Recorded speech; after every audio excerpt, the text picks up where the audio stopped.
দর্শক শ্রোতারা, এই দেখুন প্রধানমন্ত্রী নিজের হাতে গড়া গণভবন।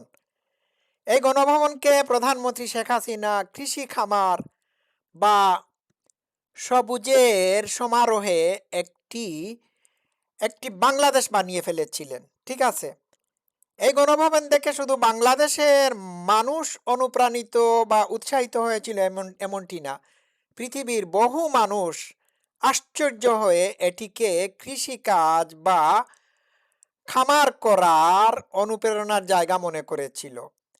একটু প্লে করি, তারপর আমি গণভবনে কবরস্থান বা গুরুস্থান বানানোর বিষয়টি আপনাদের সামনে তুলে ধরবো। Let's play.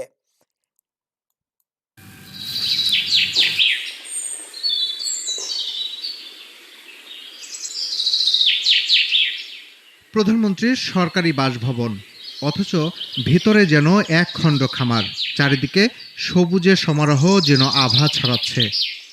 বৈশ্বিক খাদ্য সংকট মোকাবেলায় কেবল দেশের জনগণকে প্রতি ইঞ্চি জমিতে আবাদ করার আহ্বান জানিয়েই ক্ষান্ত হননি সরকারি বাসভবনের অব্যবহৃত জমির প্রতিটি ইঞ্চি কাজে লাগিয়ে অনন্য দৃষ্টান্ত স্থাপন করেছেন কৃষি বান্ধব প্রধানমন্ত্রী শেখ। দর্শক শ্রোতারা, আর প্লে করব না। উনি উনার গণভবনে শুধুমাত্র শাক সবজি ফল ফসল উৎপাদন করেছেন এমনটি না, মৌমাছিও পালন করেছেন, হাঁস মুরগি রাজহাঁস এইসব খরগোশ কি না তিনি এইখানে করেছেন। তার গণভবনের মানে পুষ্করণীতে বা জলাধারে মৎস্য চাষ করেছেন, শুধুমাত্র এই কারণে যে বাংলাদেশের মানুষ যাতে কৃষি কাজে বা খামার করতে উৎসাহিত বা অনুপ্রাণিত হয়। ঠিক আছে, আজকে এই গণভবনকে কবরস্থান বানানো হয়েছে। যে এই গণভবন ছিল ঘন গ্রিন শাকসবজি, ঘন ঘন গ্রিন শাকসবজির বাগান, বাগান, সেই গণভবনকে আজকে তারা ফেক গণকবর বা গুরুস্থান বানিয়েছে। এই তো পার্থক্য। ঠিক আছে, এখন তো এইটা থেকেই তো বুঝে নিতে পারেন। একটু দেখাই তো, এই দেখুন, যে গণভবনে যে গণভবনে শাকসবজির সমারোহ ছিল, সেই গণভবনে আজকে 4,000 ফেক কবর কবর বানিয়ে সেইখানে সেই গণভবনকে গুরুস্থান বানিয়েছে। দেখুন।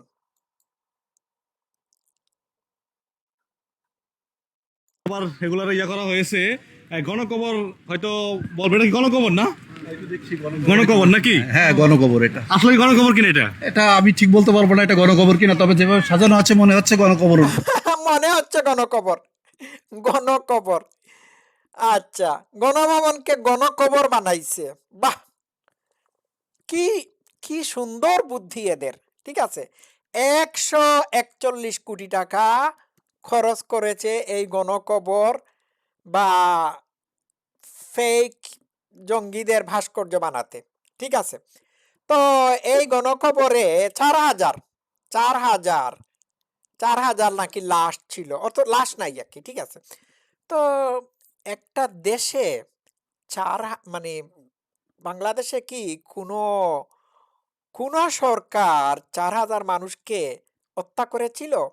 তো আচ্ছা, এই গণকবরে যে 4,000 মানে লাশের প্রতীকী কবর বানানো হলো, ঠিক আছে, তো এদের পরিচয় কি? কবরে তো লাশ নাই, তো লাশ না হয় পাওয়া গেল না, কিন্তু প্রতিটা কবরে একটা নেম প্লেট দেওয়ার দরকার ছিল তো, নাকি? আচ্ছা, 4,000 না হয় নাই দিতে পারলে 100 জনেরও তো মানে নেম প্লেট দেওয়া যেতে পারতো না? শাপলা চত্বরে তো মানে শেখ হাসিনা অনেককে মেরে ফেলেছিলেন, এদেরও কবর এইখানে আছে, প্রতীকী কবর আছে। তো এই প্রতীকী কবরে কি 5 জনের, 5টা কবরে 5 জনের নেম প্লেট দেওয়া যেতে পারলো না? ছবি সহ নেম প্লেট দেওয়া গেল না? দিতে পারলো না? এ থেকেই প্রমাণিত হয় এটি ফেক।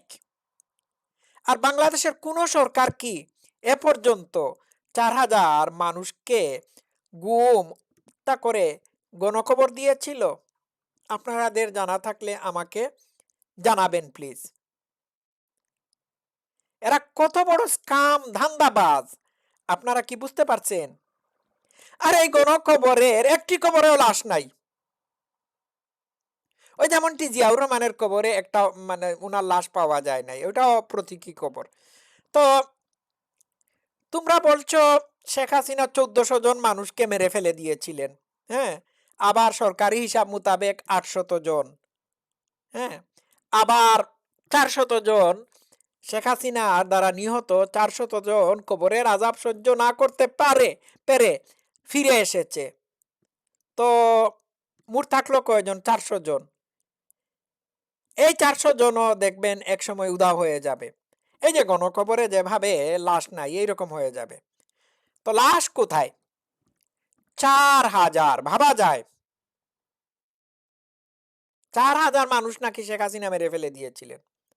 তো এদের তো আমি প্রস্তাব করব এই গণকবরের যে কোনো একটা জায়গায় 4,000 লাশের নাম ঠিকানা যাতে দেওয়া হয়, তাহলে আমরা জানতে পারবো যে এই 4,000 কারা ছিল। নাই তো, কই নাই। এ থেকেই প্রমাণিত এটা মিথ্যা। তা আমার বক্তব্য হচ্ছে যে গণভবনকে শেখ হাসিনা একটি খামার বাড়ি বাড়ি বানিয়েছিলেন, যে গণভবনকে তিনি হাঁস, মুরগি, খরগোশ, পশু পশু পাখি, গাই, বলদ, এমনকি মৌমাছির আবাসস্থল বানিয়েছিলেন, সেই গণভবনকে আজকে তারা এই সব কিছুকে নিশ্চিহ্ন করে দিয়ে গণকবর বানিয়েছে। এই তো এই তো পার্থক্য। যে প্রধানমন্ত্রী একটা গণভবনকে সারা বাংলাদেশের মানে রেপ্লিকা বানাতে পেরেছিলেন, সেই গণভবনকে তারা আজকে গণকবর বানিয়েছে। দুঃখজনক না? এরা বলে থাকে শেখ হাসিনা নাকি এই হাজার হাজার মানুষ হত্যা করে তার বাড়ির সামনে মানে তার গণভবনের সামনে পুকুরে ফেলে দিতেন, আর এই মাছগুলো নাকি লাশের মাংস খেয়ে, হ্যাঁ, কি করতো, হৃষ্টপুষ্ট হতো। কি পরিমাণ রিউমার এবং গুজব, ভাবা যায়? তো এই লাশগুলোর কঙ্কাল কোথায় বলেন তো দেখি? এই হচ্ছে আজকের বাংলাদেশ। আমি দেখলাম এই গণকবরে বসে কিছু মহিলারা বসে সেলফি তুলতেছে। তাদেরকে জিজ্ঞেস করা হলো, আপনারা কি জানেন এইগুলো কবর? তারা বলল, না আমরা তো জানি না এইগুলো কবর। এখন এই লাশবিহীন কবরের উপর দিয়ে মানুষ দৌড়াদৌড়িও করবে, এমনিতেই বসাবসি শুরু করে দিয়েছে, প্রেমপ্রীতিও হবে, ডেটিং হবে, হ্যাঁ, আর ওই আম, ঘাসের নিচে বা ঘাসের মধ্যে শুয়ে আরো অনেক অনেক আকাম কুকামও করতে পারে। যাকে সেই দিকে না গেলাম। তো এরা যে মিথ্যাবাদী, স্কাম, এটা বোঝা যাচ্ছে। এই গণভবনে শেখ হাসিনা থাকতেন বলেই এইখানে তারা গণকবর বানিয়েছে, এটাকে গুরুস্থান বানিয়েছে। এটা তো উচিত হয় নাই, ঠিক আছে? আর 141 কোটি টাকার হিসাব চাচ্ছি, ঠিক আছে? আর গণকবর কি ইসলামে, সরি, ওই যে প্রতীকী কবর কি ইসলামে অ্যালাউড? এই ব্যাপারে দ্বিমত রয়েছে। তো এই যে মোল্লা মৌলবীরা এইখানে ঢুকলেন, তারা কি এখানে গিয়ে জানাজা পড়ে মানে জিয়ারত করেছেন? আমার প্রশ্ন থাকলো। তো গণ গণভবনকে তারা গণকবর বানিয়েছে। বাহ! এই থেকেই বোঝা যায় যে একটা একটা মানে মানে কি পরিমাণ স্কাম তারা, ঠিক আছে? যে গণভবন ছিল কৃষি কাজ, খামার করার উজ্জ্বল দৃষ্টান্ত, সেটিকে তারা নিঃশেষ করে দিয়েছে। আচ্ছা, এই গণভবনকে তারা গণকবর বা জাদুঘর না বানিয়ে শেখ হাসিনার যে মানে কৃষিকাজ ছিল ওইখানে, কিংবা হাঁস মুরগি বা পশু পাখি ছিল, মাছ ছিল, এইগুলোকে তো রেখে দিতে পারতো। এইগুলোর তারা তত্ত্বাবধান করে এইগুলো আশেপাশের মানুষের কাছে তারা মানে এইগুলো সুফল পৌঁছে দিতে পারতো, পারতো না? তো এই ভালো জিনিসকে নষ্ট করলো কেন? এই কারণে নষ্ট করেছে, ধ্বংস করে দিয়েছে, যেহেতু শেখ হাসিনা করেছেন। তো শেখ হাসিনা তো পদ্মা সেতুও বানিয়েছেন, মেট্রো রেলও বানিয়েছেন। এই সুবিধাগুলো তোমরা নিবা কেন? ওইগুলো নষ্ট করে দাও। দর্শক শ্রোতারা, এই হচ্ছে আজকের বাংলাদেশ। সবাই ভালো থাকবেন। Love you all. Thank you so much.